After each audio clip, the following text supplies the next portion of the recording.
brings us to Sly Cooper. Radically different in some ways. Doesn't have a block button, doesn't do some of the typical things you might expect, doesn't roll, doesn't have the evade. Tell me about where this character design came from. Sly Cooper is a guy who sneaks in the shadows, who's very stealthy, and has devastating tricks. Required us to take some risks with our traditional mechanics, but we're having a real fun time doing it. What's the first thing I should be looking to do with Sly Cooper? Trying to land that backstab. By far and away his most important offensive tool. It is a completely unique mechanic. It has a base energy that you'll accumulate just by landing this attack, and then there's an additional AP bonus that you get based on how much energy you steal from your player. But it's interesting too, because he's balanced, he's got some interesting balance moves. So let's talk a little bit about that. Let's talk about the fact that he can't block. Keeping track of Sly Cooper at all times can be difficult. So while he can't completely negate your attacks by blocking, he can sort of be in a situation where you never feel like you have to attack him in the first place by simply being invisible. Another move I thought was great was the dynamite bucket that he can jump into, sneaking close, and then detonate. That's a great crowd control move. Again, it's not a character you're going to want in the thick of combat,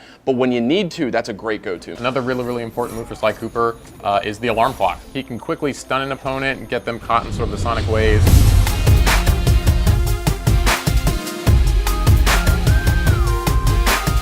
But what you can do is you can build up to those supers, and that's what it's all about in PlayStation All-Stars. So tell me about that level 1. Actually, Murray steps in and helps him out. So Murray actually will run in and will just go charging forward. This is a really devastating attack because Sly can perform his supers while invisible. But Sly Cooper does get involved on his level 2, which is, I think, a fantastic super. It's one of the few level 2 supers where a character's mobility is actually greatly enhanced. It allows him really to touch any place on the level with this really devastating level 2 super. He's raining down bombs as he's flying around. Those are extremely hard to get away from.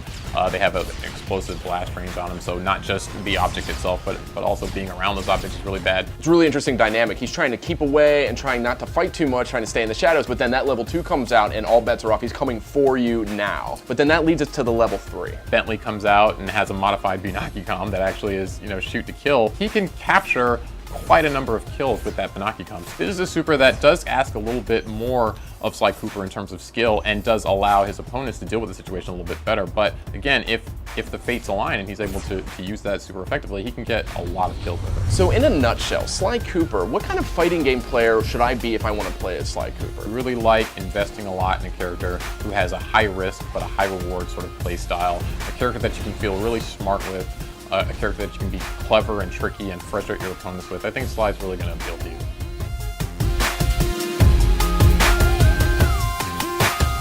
PlayStation